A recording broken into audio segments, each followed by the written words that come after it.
Jenny Chris Pase, then I am 34 years old. I married already for 12 years. 12 years. I am Kit Pase, the husband of Jenny Chris Pase, and then I have 2 kids, beautiful girls, which is Kesaya and Sophia. As of now, I'm working at Manuel J. Santos Hospital as a head nurse for 6 years. Nag-start ako as a nurse talaga, volunteer, tapos for 6 months sa government hospital, then transfer to private.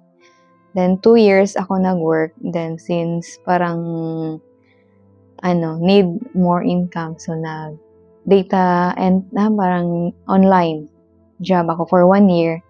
Pero since passion ko talaga yung nursing, being nurse, so bumalik ako. Then, until now. First choice ko talaga maging nurse. Then, since sa family, parang wala talaga, yung isa lang yung pinsan ko yung nurse, then ako, then wala na sumunod. So, parang, kaya ngayon nga, gusto ko yung mga kids ko, gusto ko pa rin may nurse. Then, parang sa medical field pa rin sila. Then, yung baby, sabi niya, gusto ko maging si mama. Lahat ng patient is anxious, yung parang anxiety, mataas. Parang pinapa-relax namin yung mga, lalo na yung mga significant others, yung kasama nila. Ina-attend talaga namin agad-agad para ma-at-ease sila yung, tapos alam mo din makipag-usap or mag-build ng rapport sa yung mga kasama nila. Usually kasi pag critical or emergency cases, lahat ina-attend namin yan. So, walang pinipili. Kahit nga yung mga street boys na dinadala sa amin yung mga nabangga, ganon, ina-attend namin yan. Basta kami sa ER, pag may emergency, attend kahit walang pera. Pinakamasaya yung pag nakikita ng mga patients yung effort namin. Nasisiyahan yung mga patients na, yung okay yung service namin. Maria Lourdes Calo. I am the Chief Nurse of Manuel J. Santos Hospital. Lalo na sa ngayon na panahon na kulang ang nurses, so they are really dedicated to their work. Kahit naaabot yan ng 14 hours, 12 hours lang yung aming duty, but aabot talaga yan ng 14 hours. So the commitment and dedication is there, and I would consider even that as an altruistic act of all of our staff and our nurses. So, from 8 a.m. to 8 p.m. Then usually, pag kulang kami ng staff, we do 5 days duty. So, 60 hours per week.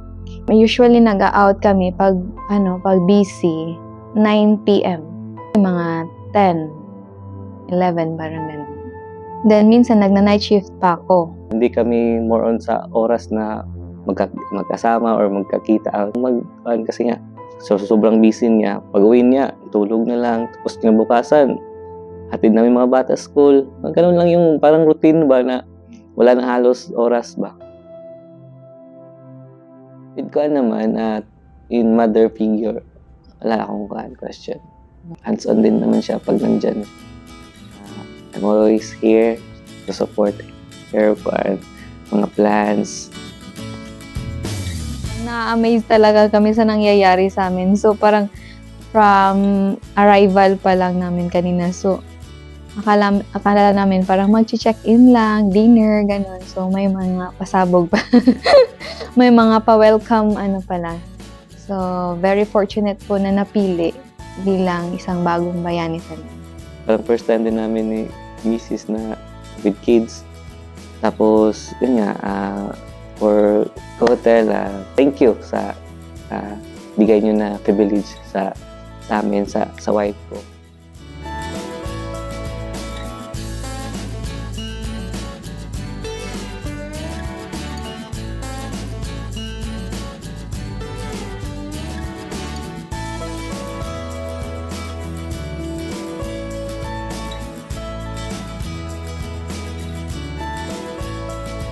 So, sa na-experience po namin ngayon na parang overflowing with joy talaga kasi parang VIP. I hope na this will not just this year. Para ma-acknowledge naman yung magandang ginagawa sa work nila.